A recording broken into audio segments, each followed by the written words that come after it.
The leper scholar versus Jesus in Isaiah 53. The speaker of verses 7 through 10 is Isaiah himself. Verse 7. He was maltreated, yet he was submissive. He did not open his mouth. Like a sheep being led to slaughter, like an ewe, dumb before those who shear her, he did not open his mouth.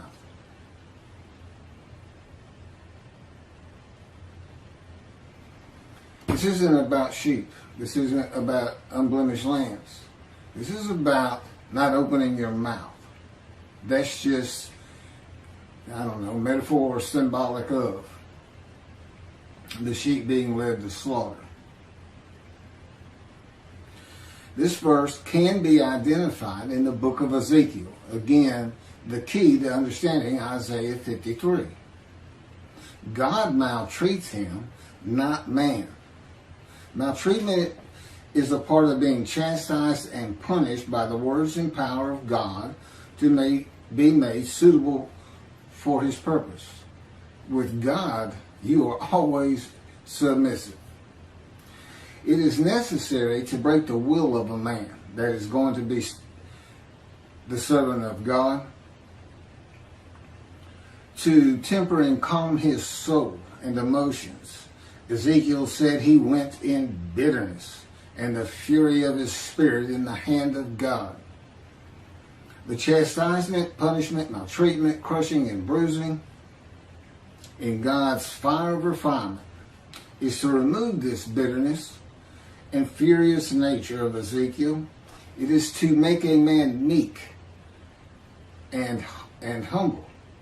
Moses was called the most humble man on earth at the end of his life. God had him for 40 years.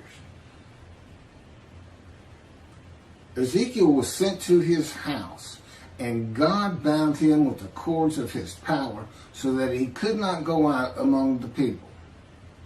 To the people, Ezekiel was silent as a lamb. He was cut off from society, cut off from the land of the living. Not unlike myself.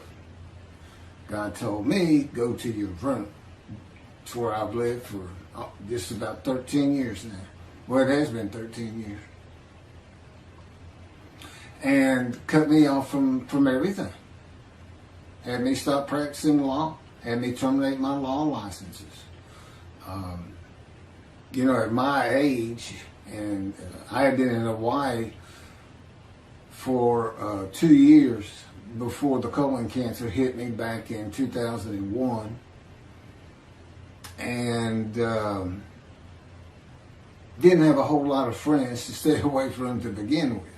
And not going to work at my age, those are usually where you have your friends and people you do things with. So that was gone. And my children are all married and they're all living their lives. They really don't know what's going on with me because I hadn't said much. I did right in the beginning, but just big question marks on top of their heads, so to speak. And never really said much about God talking to me. After the initial year, I guess it was, a couple of times. As I said, my daughter's in Galveston, Texas. My son is in New Mexico. And my oldest daughter is in San Antonio. That's the best of my recollection right now. We don't talk very much. They know I'm not happy or don't believe in that. I guess that's what it is, Jesus. And they're here in America. They consider themselves Christians. I wouldn't say they were Bible thumpers by any stretch of the imagination, but just saying such a thing here in America will have you ostracized real quick. And I'm sure it's something that Jews are well familiar with, the Jewish people. And to indicate that I believe Judaism is the religion of the three Abrahamic religions: Judaism, Christianity, Islam. By and large, people don't like to hear it here in America. They just don't. That's just the way things are. And I don't see it changing in a Messianic era. And if you watch this video, you know I'm very adamant about that. The man who is described and becomes God's righteous servant will be cut off from the land of the living and be silent as the lamb to all that know him, while God prepares him to be suitable for his purpose that might prosper. Just as he did with Ezekiel. Ezekiel, of course, was being made suitable to be a prophet to the exiles. And he was actually a part of the last deportation, I understand, or at least he was part of the exile. Now, Jesus talked until his last breath. In one gospel, Jesus is asked, "Are you going to remain silent?" And his response was to talk verse after verse after verse after verse after that. That was his answer to, "Are you going to be silent?" No, I'm not. I got plenty to say. And he was never confined to a house, to a room. He was always free to move. I was kind of surprised to see, oftentimes, he and his 12 would stay at a mountain near Jerusalem. Never see that in any kind of movie or anything. He did not live in Jerusalem. He did have a house. I'll get to that. Verse 8. By oppressive judgment he was taken away. Who could describe his abode? For he was cut off from the land of the living through the sin of my people, who deserved the punishment. That would be the people of Isaiah, the Jewish people. Now this is another way of looking at an offering for guilt. The oppressive judgment is being guilty and receiving a sentence of imprisonment in your home or your room. And maltreatment, chastisement, punishment, bruising, and crushing for the sins which causes the guilt of the Jewish people until suitable for God's purpose. God is, he uses these verses symbolically, with the offering for guilt in this verse being shown as a guilty plea before a judge of crimes not committed by the defendant. Ezekiel chapter 3 verse 14. The Spirit seized me and carried me away. I went in bitterness in the fury of my spirit, while the hand of the Lord was strong upon me. Okay, that would be the jailer for the oppressive judgment. Who can describe his abode and cut off from the land of the living? That's the prison. Ezekiel chapter 3 verse 24. And a spirit entered into me and set me upon my feet. And he spoke to me and said to me, "Go, shut yourself up in your house."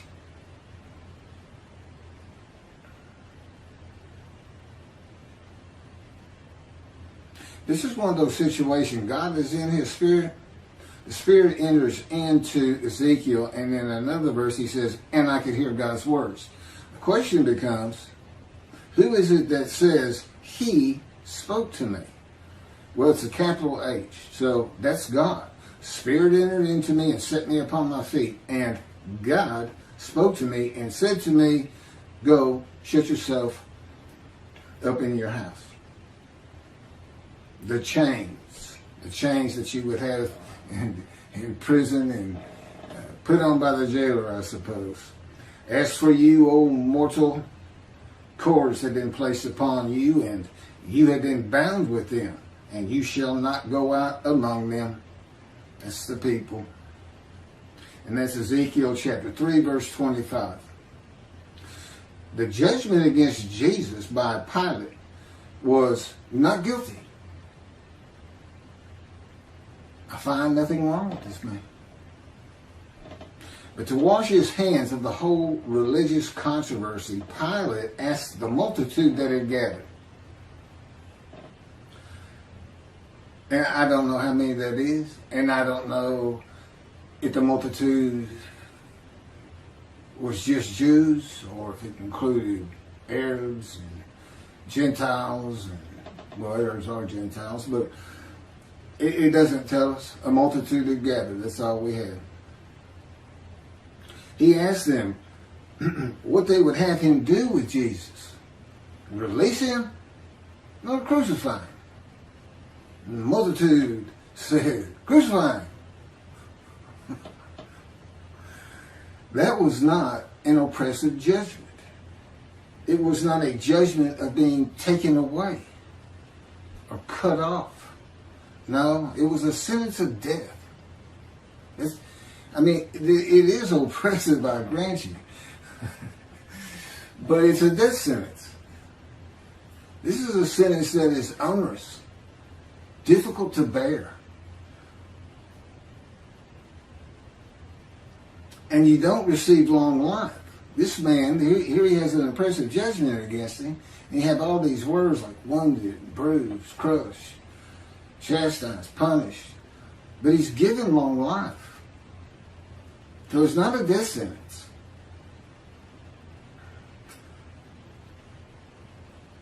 Who could describe his abode? Jesus has a house in the Gospels, but it is never described. No one today could describe his abode. And Isaiah chapter 11 says that his abode shall be honored, the Moshiach, who is described in Isaiah 53. This is the book of Mark, the Gospel of Mark, chapter 2, verse 15, Holy Bible, King James Version, from the internet. And it came to pass that, as Jesus sat at meat in his house, many publicans and sinners sat also, together with Jesus and his disciples. For there were many, and they followed him. Doesn't sound like shunned and despised to me. And of course, today nobody can describe that abode. All of Israel will be able to describe the abode of God's righteous servant. That would be me in this day of social media and phones with cameras. And it will be in Israel. It will be in Jerusalem. Now, what does it mean? It is to be honored. I don't know what that means, a fancy home, or just the fact that God's righteous servant lives there. For these past 13 years, I've basically been in a room in a condo with my parents. I pretty much stay in here all the time. I go down to the kitchen once a day, once or twice a day. But before that, when I was in Hawaii, we lived in I call it the little green shack. There wasn't anything to it at all.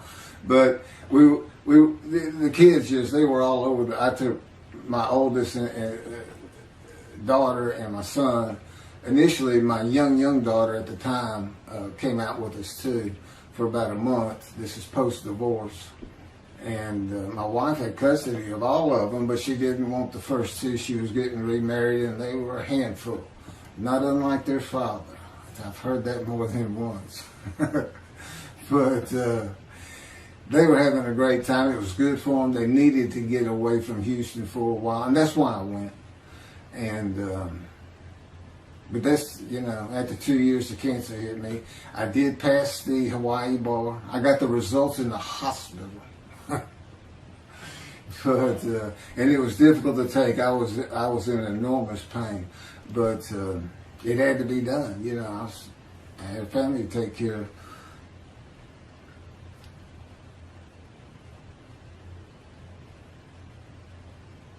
Through the sin of my people who deserve the punishment. Well, Ezekiel suffers the punishment. God tells him of the houses of Israel and Judah, which is for sins, for 430 days. But the houses of Judah and Israel were defeated by the Babylonians and deported. They suffered their punishment in exile. God told them, if y'all don't stop, I'm going to raise up armies against you.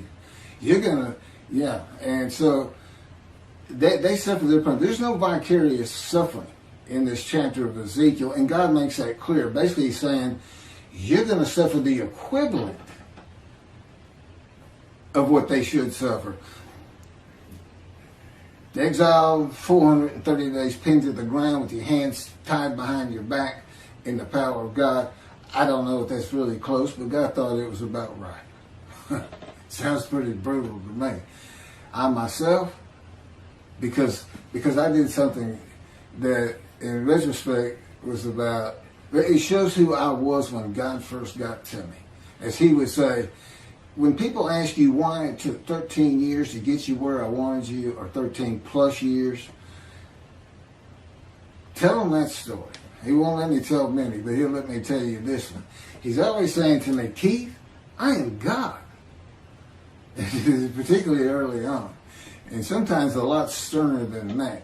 Well, anyway, he had driven me to almost madness. That's how I say it. And anger. And then I hear, Keith, I am God. And I responded, God, I am Keith. I never did that again. He slammed me to the ground in his power with such force, it just about knocked me unconscious. Kept me there pinned for 5 days. Now, he did take me on visions. As a matter of fact, had been going through the Holocaust, many visions of the Holocaust. And the thing about my visions, a great many of them, I'm literally in the vision. I'm part of it. And it's amazing what he can do in a vision with your emotions, your feelings, and your thoughts. But it was a rough 5 days. And but it went a long way in getting me to realize, you don't talk like that. He seems like a person. He seems like, your next door neighbor who's invisible that has come over and taken over your house. They're like guests that show up at your door, and they come in and they tie you up in a chair in the back room. We're going to take over now. We got everything. Don't worry about a thing. Everything's going to be great. or the unwanted relatives that show up and you can't get rid of them, and they're driving you crazy sometimes. But that's just the brutality of going through the fire of refinement. But at the end,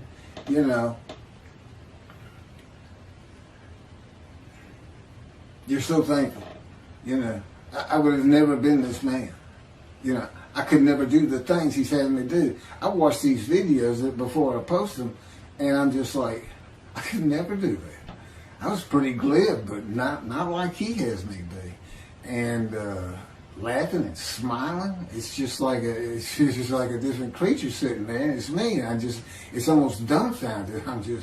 And I'll tell him, man, you were something else when you're operating the unit. Sometimes I call it.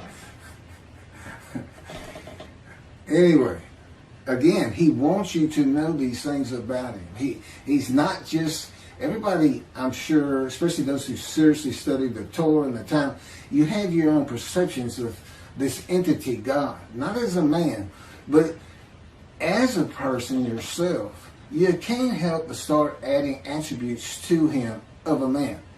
And when he converses with you, he says, one man to another man. But it doesn't take long to realize this is an entity, a being that is nothing like man, other than he exists and he does have emotions. And he did create everything. And of course, he relates to me in a way that I can understand.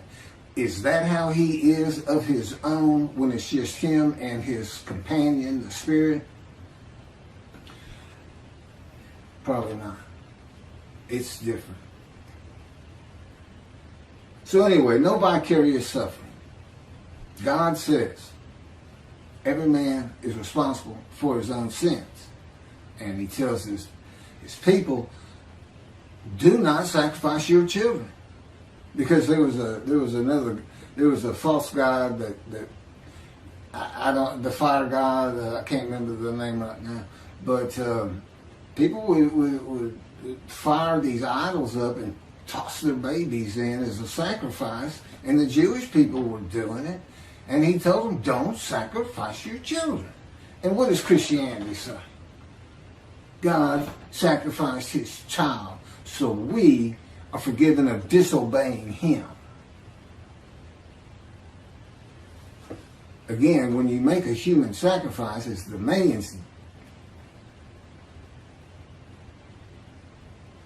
Camera just faded in and out. I may have to cut this short. As the Mayans did, they were looking for favor. They made the sacrifice so their gods would do something for them. What was God making the sacrifice of his child for the Gentiles to do for him? What was he trying to get them to do he couldn't get them to do? What's he looking for? So Adam, you know, and they say the Hebrew Bible, the Bible he gave his children, is prophetic of this human sacrifice. And again, Jesus says, God no longer wants bulls and goats for sin. As I told you, he did away with the system through his prophets. Isaiah chapter 1, Amos, in the Psalms. He said, no more. No more. Don't offer them to me. Stop sinning, I'm going to punish you. And that's what he did. But he didn't ever leave them.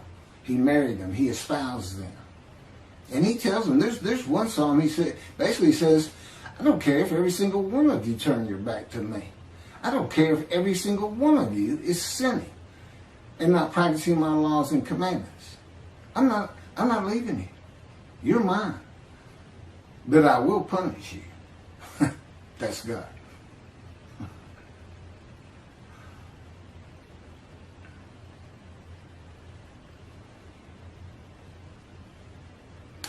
Verse 9, and his grave was set among the wicked, and with the rich in his death.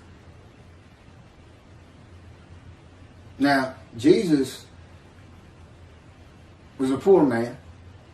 He didn't have anything, although he did have a house. I don't have a house. And or car, or even a bicycle. God didn't have me get rid of my bicycle. I had walked for 13 years, like I'm in the Exodus. You know, they camped out for almost 20 of those 40 years in front of a Don who never would let them pass through. That's what's, I mean, it's as though that's just part of the story that God knew he was going to write, that he was coming from a Don. Because, see, he's with Moses. Moses wasn't allowed to go through. That means God didn't go through. Because Moses was a host of the Lord's host. The Spirit had entered him. God was in the Spirit. So God and the Spirit are in Moses. Doing what they did with me. Controlling everything. You're still yourself. It's not like some possession where, you know, if you watch Supernatural, for instance, these demons will possess somebody and they push that person to the back, almost like they're not part of it anymore. That's not what this is. You know, I'm a host, and they are guests, so to speak, and they're very kind of good guests. They take care of you. They make sure you feel like yourself. They do good things for you.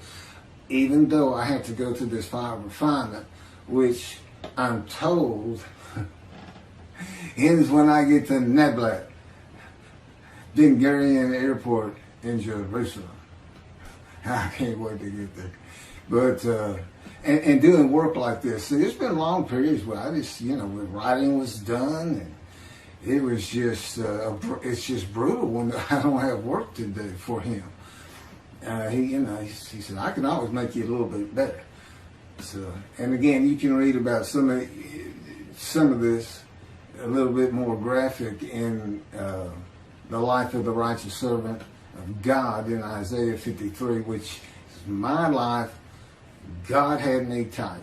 He dictated it. He's my ghostwriter, which is, you know, really, that's something else. I mean, it's just a life of getting hurt. banged up and suffering. I mean, that's what it's focused on, you know.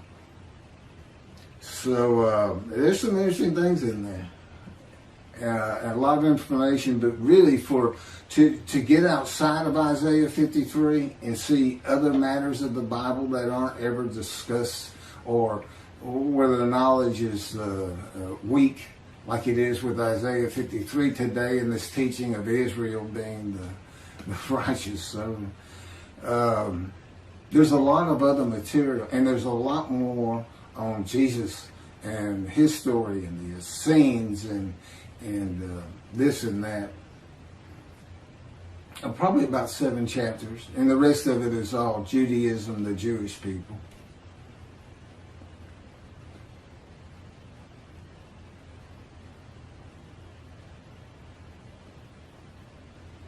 So anyway, this verse, and then Jesus is said to,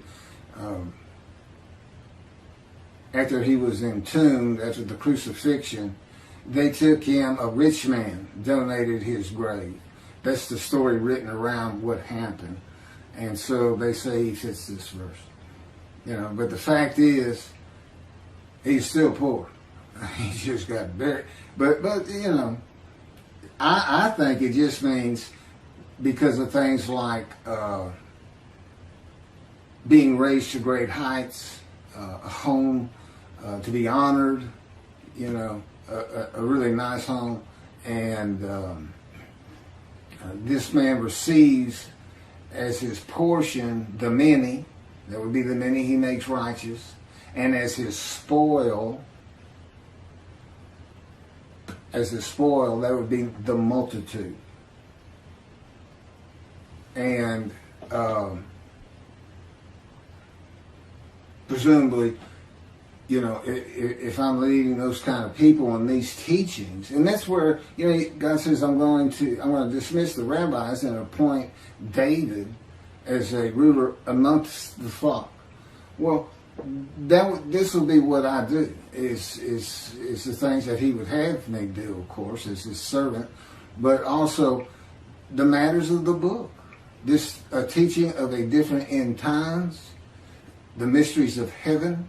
There's nothing I don't know for the most part, or as far as what can be related to other human beings and understandable.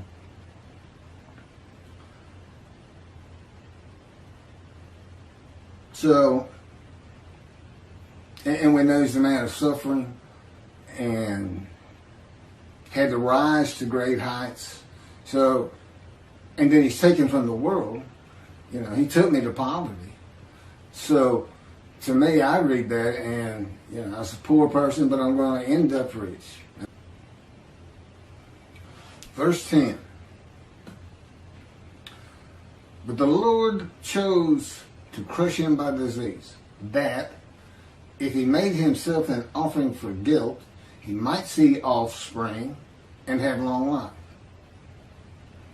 And that through him the Lord's purpose might prosper. But the Lord chose to crush him with disease. Now, I think I've covered that sufficiently.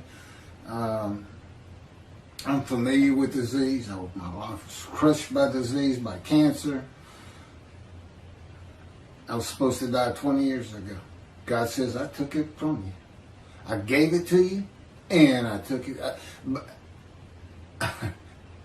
I gave you cancer, but you survived because of me. I orchestrated you getting shot through the abdomen. You're the man of suffering. A lifetime of it. But I made sure you didn't die. Now, I don't know exactly how he did that. But, you know, possibly he was in the operating room and helped the surgeon's hand. I don't know. But it's very difficult to be shot in the abdomen when you're 18 years old. It's very traumatic, to say the least. There's little question. I had nightmares just about all my life from seeing things that you just shouldn't see in a household where there's been a number of suicides in the family, and as a young child, and then the trauma of being shot, and And that's what I believe was always causing this headache I had. It was from biting down, it was inability to sleep good, nightmares, which is a byproduct of post-traumatic shock disorder. And that's what I thought my problem was. And I was destroying my jaw joint by all the biting down. And as I also just mentioned in the last video, God controls my dreams. So that stopped. But he also was causing that pain. He was causing me to do that because, again, I'm the man of suffering. He came to me in the womb to make sure I fit these verses. And that's the only proof I can offer you that I actually offered myself for guilt to him. Guilt that was just a test, which I'm about to get to one more time. I'll run through it because that's novel, that's new, but it all fits. That's the thing about all these teachings in Isaiah 53 in the day of the Lord and in my book. I mean, once he speaks to me, I mean, the first 6 or 7 chapters are just brief histories of accidents I went through and of my life and just kind of a chronology. I went to school, how that happened, always getting in trouble, leaving home, the works. And, failing 9th grade, barely getting into college. I had to go into summer school. The only reason I even went to college is because I got shot. It changed, and God says, well, I knew how it was going to change you. And it did. I finally realized that, you can't just fool around in this life. I need to do something with myself. And because I wasn't going to get out of high school. I had just failed too many classes. Mostly because I just didn't like it. Well, I wanted to be elsewhere. So I was always skipping school and this and that. And like I said, getting in fights and getting suspended and thrown out. And I got thrown out of one school. Again, another alteration with the principal. I mentioned when in the 2nd grade I had an altercation. And then I had another one in high school and they told me to cut my hair. And I did. I always wore my hair in a ponytail. It was nice and neat. It was long blonde wavy hair. And I reported to the principal to show him. And he got up out of his desk, walked behind me, I'm sitting in a chair, and grabbed me by the back of the head and yanked my head back and said, "It's still over your collar." I think I did a backflip out of that chair. I'm not sure what happened, but I do know it took several people to pull me off of him. That's how volatile I was. I mean, I was just, God would say, "Tell him." God said, "That's what I had to deal with. That's why it's taking so long." The fury of my spirit. So, I tell him, well, David, what can I say? I got some DNA in me that is a little bit different from maybe others. I'm not sure. Again, so far removed. That's why I'm the twig. So far removed as a descendant of David. But anyway, so and the Lord chose to crush him by disease. Again, he wants that man blemished. He knows the Gentiles are going to come up with the unblemished Lamb of God. He used Leviticus. You sacrifice the lamb, your sins are forgiven. And so they used a human being. And he made sure you can't do that. Except they did it anyway. It's like, I don't understand it. How can you read crucifixion and the man lives? Makes me righteous by his knowledge. Now I know it says might. He might have long life, might see his children. But that's just part of the test of devotion. That's what it's about. And it's a test because there's nothing to offer yourself for. That's why the angel comes before them. The angel's here before he ever starts teaching me the scripture. And the Jews don't know it, but they're sin free. I have to announce it. My books announce it, by the way. It's another reason I'm probably having trouble getting it published. It's just too much for the publishers or whoever's reviewing the books. They make it to a review, and they say, well, it's really not our thing. That's what it comes out to me. It's not our thing. And I'm like, well, I know, but you need to know that your thing needs an adjustment. And you need your people that you're supposed to need to see this. But to know that, I don't worry about it though. Because again, this is God's day. It's his problem. I mean, I already know. He knows it's going to get done. So I don't have to worry about it. It's his day. It's his people. It's his temple. He's the one who wants to be back in Jerusalem. His people are back. Great. Great. I want to be part of it. But I'm not going to worry about it because I know you're going to do it. You got it. You can say might prosper all you want. I'm going to go with it's going to happen. Somehow, some way. And I also know that my long life is going to be real long because I can tell it's going to take a long time to get all this done. That's a good thing too. Oh no. And he's promised me, and he knows this is what I want more than anything in the world. An Indian Scout 60 bobber blackened motorcycle. I had a Harley once, and it was my first motorcycle, and I just love riding it. I just love riding it. And he's dangling that in front of me, and of course I've been in poverty for 13 years now, and I don't think about the abode, having money to buy a soda or anything. It's just I can really get a motorcycle. You gonna let me ride a motorcycle as the Moshiach? Isn't that kind of I don't know. But anyway, I will have one in Jerusalem. And I'll get there somehow. So anyway, here's what an offering for guilt is. Tobias Singer, in his Midrash on 53, says that phrase, he offers himself for guilt, means literally guilt offering. Let's go to Leviticus. And he finds that the 6 million that God, he comes up with, God sacrificed the 6 million Jews murdered in the Holocaust. Now, none of it works. I'm not even going to try to get into it. He's a brilliant man. He's got knowledge from sea to sea.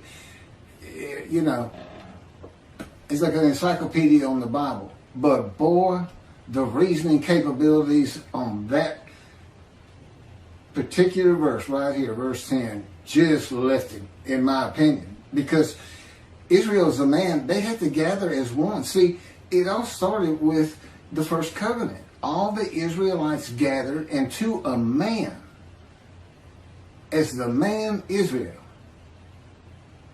they agreed to the covenant, saying, we will abide by all of your laws and commandments Moses gives us, which it turns out includes an oral tradition, if you will be our God, and we will be your people. When did they ever regather anywhere? Crushed with disease, or brought to grief with illness in the New Testament, and then have long life and make the many righteous. It just can't happen. It doesn't happen. And this verse is written because not only is the man blemished, because God knew what the Gentiles were going to do, he knew what Judaism was going to have. And a guilt offering in Leviticus is an unblemished ram. None of these people were unblemished, number one. Number two, who offered them? Did Hitler offer them? He didn't get long life and make the many righteous. Those people didn't get long life and make the many righteous. I don't know what he's thinking. I really don't. But I know he's a good man. And he practices Judaism to the T, I'm sure, as an Orthodox Jew. But, you know, really, and of course, as with all rabbis, he's dismissed. He's no longer in right standing with God, but he's got a long way to come back because he's going to have to straighten that out. He needs to get hold of these books, and I do want to relate to him. That's why I'm saying, well, that's why God's had me say to it, I want it. Doesn't matter to me either way. I just do what I'm told. I say what I'm told to say. I'm commanded to do it. You don't say no to God. And that's another thing about being crushed with cancer. God can come to you, like I said, he just sees Ezekiel. But you're not going to say no to him. If he says, I want you to be my righteous servant and dedicate your life to what I tell you to do. And that includes when you go to sleep, when you wake up. That includes what you eat. That includes when you eat. That includes when I have you exercise. I control everything. You no longer have self-will. You say yes. You go ahead, yeah. Okay. You know, it's an automatic. So that's what it was for.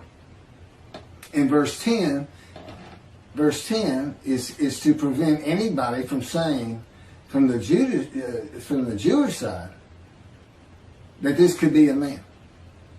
It can't be a man. Especially cannot be an unblemished lamb, a perfect man. See, I am this man, and I am the polar opposite of Jesus Christ. You can't put us in the same sentence without having the sentence blow up. You can't do it. But I'm who fits it.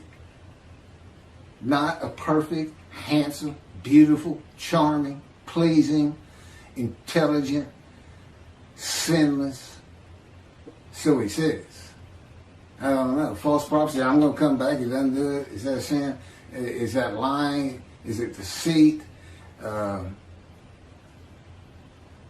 this whole Zechariah thing, I'm going to ride into Jerusalem on an ass as all of the prophets say of me. I shall be mocked, spit on, scourged, killed, and rise on the third day. And yet the prophecy says the man will ride an ass into Jerusalem. And the next verse is, it's summed up, defeat Rome. In his time, today it would be throw the Palestinians out of Israel.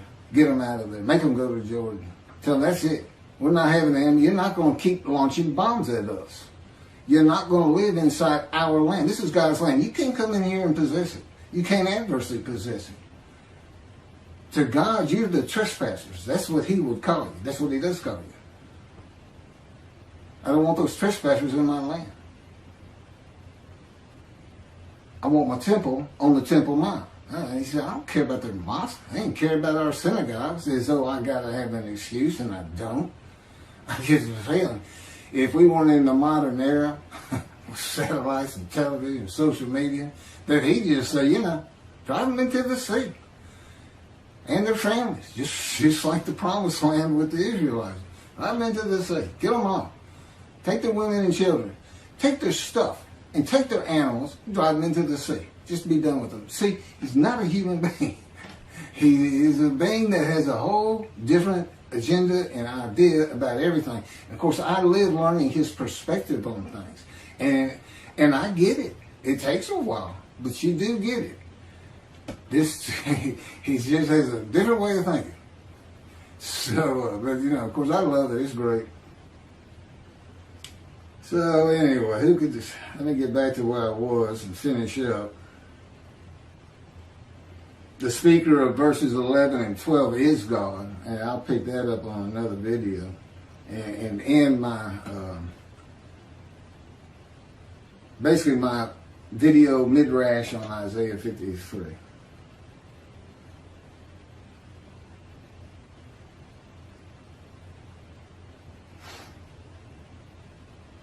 I think I've covered just about everything.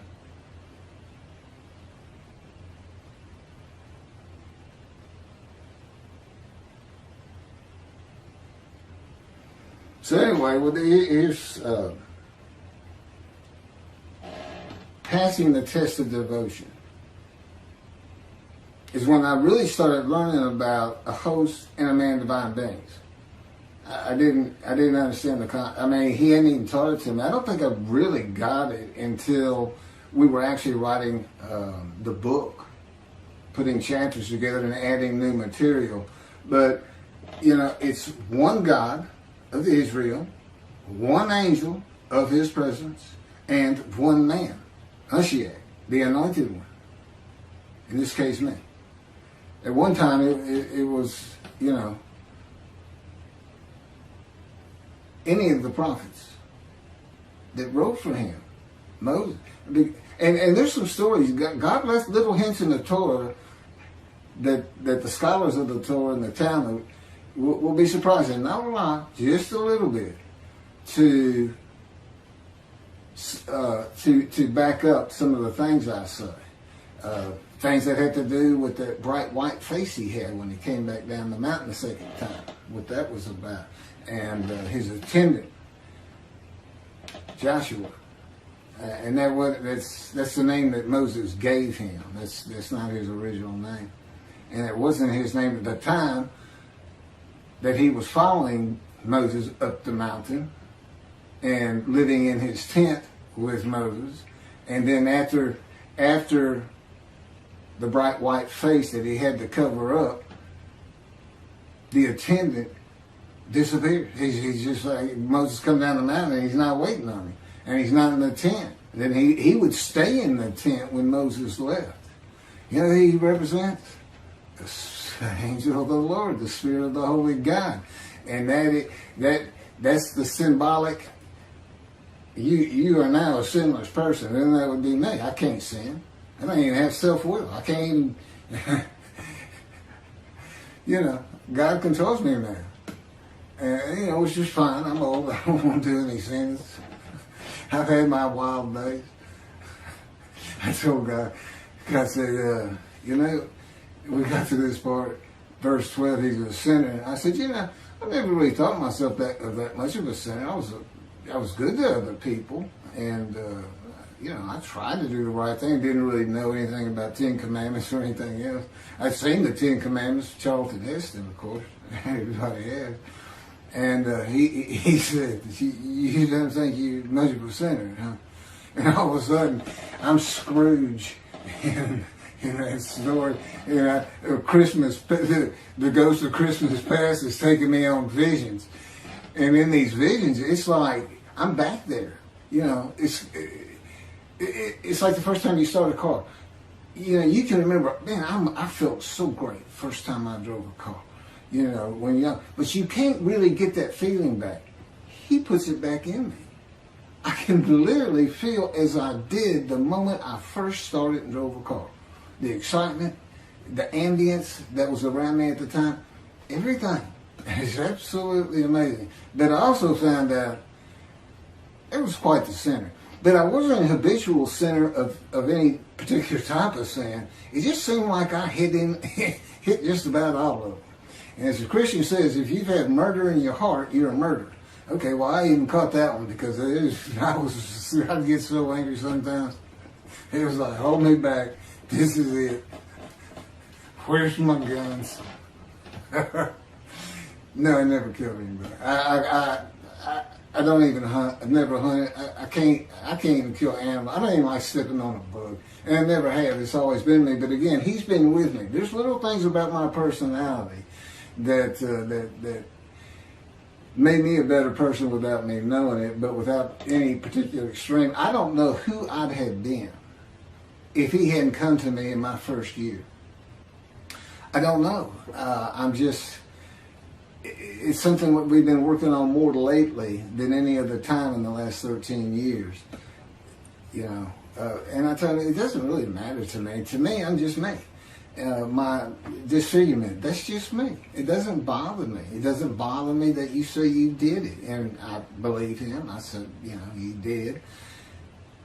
I loved running, and it really hindered me in track because you need 2 strong arms for a quick start to drive out of the blocks and everything.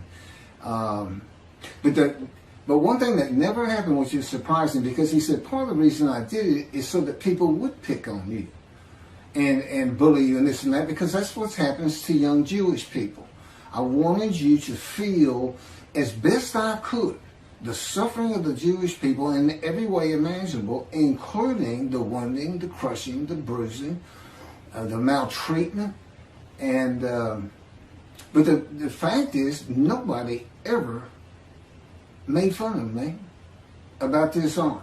And it could have been I looked like, because I wouldn't smile, and it's like, I had a friend tell me, it looks like you when you look at people, like you want them to say something bad so you can launch into them.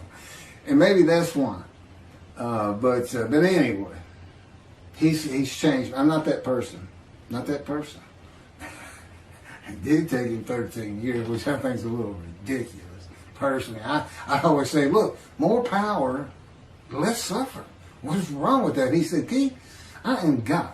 I decide these things. I decide how long it takes. I know what you need. I know where you have to be. And I say, you're not where I want you. And I just say 13 years. That's all I got to say. All of a sudden, I feel my foot getting crushed with the invisible hand. One of his favorite ways to wake me up sometimes. Two invisible hands just grabbing your feet. You're in deep sleep. And, I come up and I utter his favorite phrase for me. What is wrong with you? It makes him laugh. He says, nothing wrong with me. I'm God. Morning, God. And the day begins. It's not always like that. I think I'm done. I mean, I have a lot of things written, but I've covered them through all these videos, one way or another.